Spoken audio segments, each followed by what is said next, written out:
Gunung Galunggung merupakan gunung berapi dengan ketinggian 2167 meter di atas permukaan laut.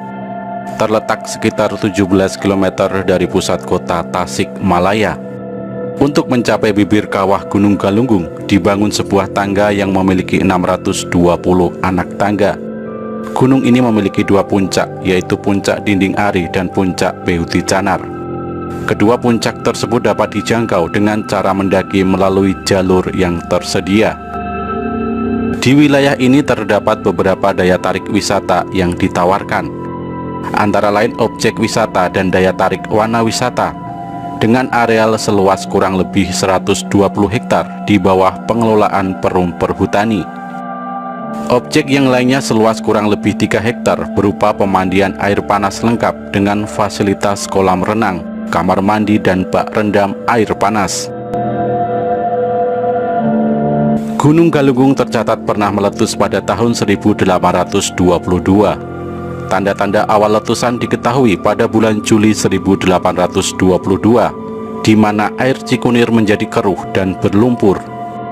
Hasil pemeriksaan kawah menunjukkan bahwa air keruh tersebut panas dan kadang muncul kolom asap dari dalam kawah. Kemudian pada tanggal 8 Oktober sampai dengan 12 Oktober, letusan menghasilkan hujan pasir kemerahan yang sangat panas, abu halus, awan panas, serta lahar. Aliran lahar bergerak ke arah tenggara mengikuti aliran-aliran sungai. Letusan ini membawa korban kurang lebih 411 jiwa dan menghancurkan 114 desa, dengan kerusakan lahan ke arah timur dan selatan sejauh 40 km dari puncak gunung. Letusan berikutnya terjadi pada tahun 1894. Di antara tanggal 7 sampai 9 Oktober terjadi letusan yang menghasilkan awan panas. Lalu pada tanggal 27 dan 30 Oktober terjadi lahar yang mengalir pada alur sungai yang sama dengan lahar yang dihasilkan pada letusan. Letusan ini menghancurkan 50 desa. Sebagian rumah ambruk karena tertimpa hujan abu. Pada tahun 1918, di awal bulan Juli, letusan berikutnya terjadi, diawali dengan gempa bumi. Letusan tanggal 6 Juli ini menghasilkan hujan abu setebal 2-5 mm yang terbatas di dalam kawah dan lereng selatan.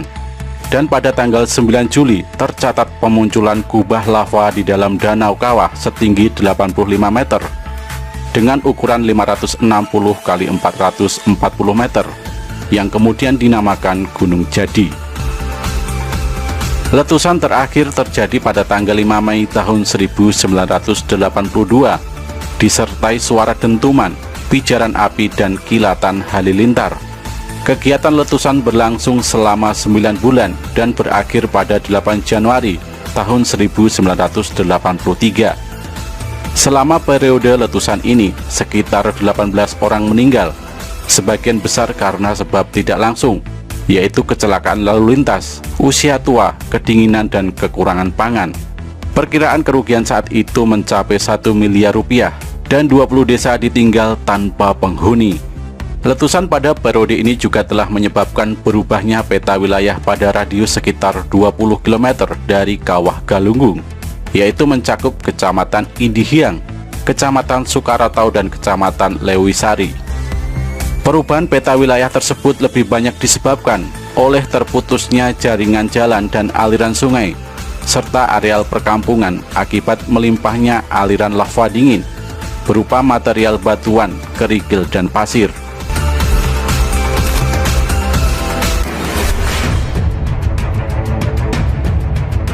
Menurut misteri, asal-usul mitos sejarah Gunung Galunggung dimulai pada abad ke-12. Di kawasan ini terdapat suatu Raja Mandala atau kerajaan bawahan Galunggung yang berpusat di Rumantak, yang sekarang masuk dalam wilayah desa Linggawangi, Kecamatan Lewisari, Tasikmalaya.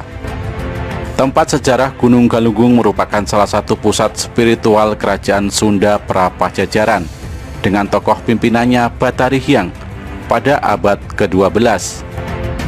Saat pengaruh Islam menguat, pusat tersebut pindah ke daerah Pamijahan dengan Syekh Abdul Muhyi pada abad ke-17 sebagai tokoh ulama panutan.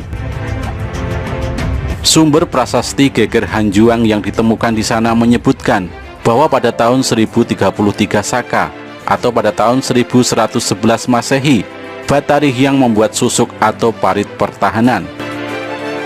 Peristiwa nyusuk atau pembuatan parit ini berarti menandai adanya penobatan kekuasaan baru di sana, yakni di wilayah Galunggung. Sementara naskah Sunda kuno lain adalah Amanat Galunggung, yang merupakan kumpulan naskah yang ditemukan di Kabuyutan Ciburui, Garut Selatan, berisi petuah-petuah yang disampaikan oleh Rakyan Darmasiksa, penguasa Galunggung pada masa itu kepada anaknya. Sementara Prabu Jaya Pakuan alias Bujangga Manik, seorang resi Hindu dari kerajaan Sunda Pakuan Pajajaran, yang telah melakukan 2 kali perjalanan dari Pakuan Pajajaran ke Jawa, sempat menuliskan Galunggung dalam catatan perjalanannya.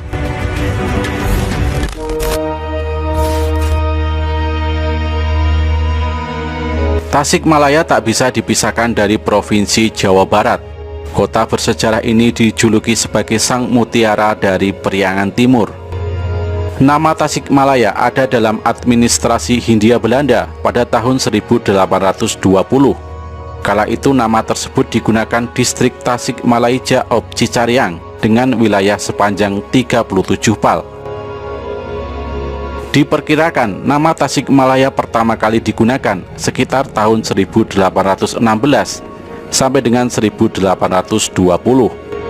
Dikutip dari buku Asal-Usul Kota-Kota di Indonesia Tempo Dulu yang ditulis Zainuddin HM, di masa lampau di wilayah Tasikmalaya ada sebuah kerajaan yang bernama Kerajaan Galunggung.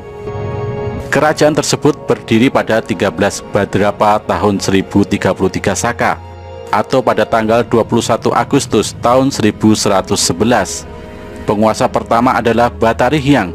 Kala itu ada ajaran yang dikenal dengan Sang Yang Siksakanda Karesian. Ajaran tersebut menjadi ajaran resmi di masa Prabu Siliwangi yang bertahta di Pakuan.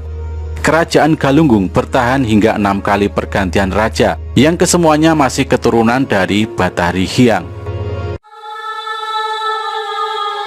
Pada masa lalu, Tasikmalaya bernama Sukapura yang berada di bawah kekuasaan Sultan Agung dari Kerajaan Mataram.